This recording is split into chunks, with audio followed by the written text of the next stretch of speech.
জানুয়ারি 2024 মার্কিন প্রেসিডেন্টের আসনে ৪৭তম মার্কিন প্রেসিডেন্ট হিসাবে দ্বিতীয় মেয়াদে ক্ষমতায় আসতেছে। আজকে ক্যাপিটাল হিলে শপথ গ্রহণ করবে ডোনাল্ড ট্রাম্প।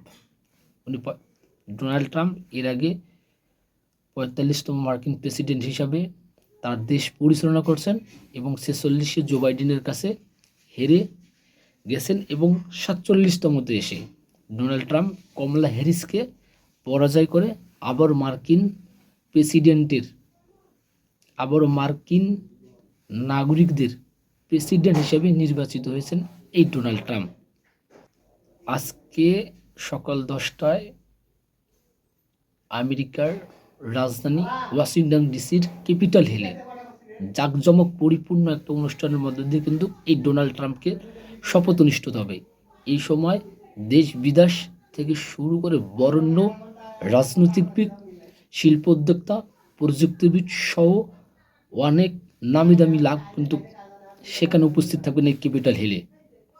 ডোনাল্ড ট্রাম্প দ্বিতীয় মেয়াদে ক্ষমতায় এসে বেশ কিছু চ্যালেঞ্জের মুখোমুখি হবে, এটা বলা যায়। ডোনাল্ড ট্রাম্প তার নির্বাচনী ইস্তেহায় বিভিন্ন ধরনের প্রস্তুতি দিয়েছেন যেগুলো তার চ্যালেঞ্জকে খুবই কঠিন করবে। এবং এই কী চ্যালেঞ্জ আছে ডোনাল্ড ট্রাম্পের সামনে দ্বিতীয় মেয়াদে, আজকের এই ভিডিওর মধ্যে আমি আপনাদের সেটাই জানাবো। প্রথমে যে চ্যালেঞ্জটা ডোনাল্ড ট্রাম্পকে ফেস করতে হবে সেটা হচ্ছে ইরান এবং ইসরায়েলের মধ্যে একটা দৌরত্ব, অর্থাৎ ইসরায়েল মধ্যপ্রাচ্যে যে তার আধিপত্য বিস্তার করতে চাচ্ছে এবং সেটাকে কিন্তু ডোনাল্ড ট্রাম্প তার কৌশলগত নীতিগতভাবে উভয় পক্ষের সাথে একটা কূটনৈতিকভাবে আলোচনা করার মাধ্যমে সেটা কিন্তু পরিশোধন করতে হবে। এবং কিছু বিশ্লেষকরা বলতেছে ডোনাল্ড ট্রাম্পের সাথে বেনিয়ামিন নেতানিয়াহুর একটা ঘনিষ্ঠ সম্পর্ক রয়েছে।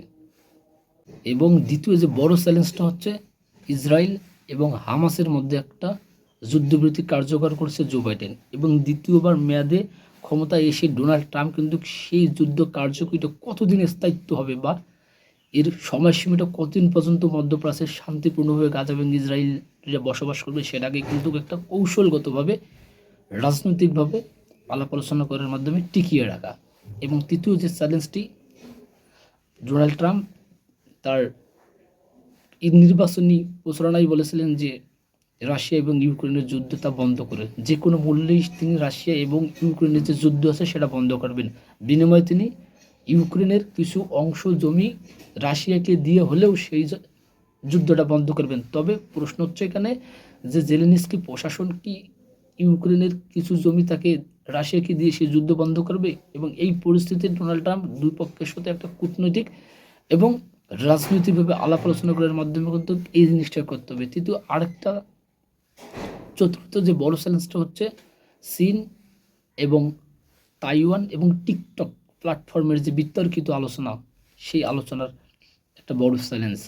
এই মধ্যে কিন্তু ডোনাল্ড ট্রাম্প তার নির্বাচনী ইস্তেহারে ঘোষণা দিয়েছেন যারা চীন থেকে পণ্য আমদানি করবেন তাদের 60% শুল্ক আরোপ করার বৃদ্ধি করছে, এবং পাশাপাশি অন্য দেশ থেকে 15 থেকে 20% শুল্ক আমদানির একটা ঘোষণা দিয়েছেন এই ডোনাল্ড ট্রাম্প সাম্প্রতিক সভায়। এবং তাইওয়ান ইস্যু তো আছে, এবং সব কিছুকেই একটা বড় চ্যালেঞ্জ হিসাবে দেখতেছে যে কিছু বিশ্লেষক ডোনাল্ড ট্রাম্পের সামনে একটা বড় চ্যালেঞ্জ হয়ে দাঁড়িয়েছে দ্বিতীয় মেয়াদে ক্ষমতায় এসে।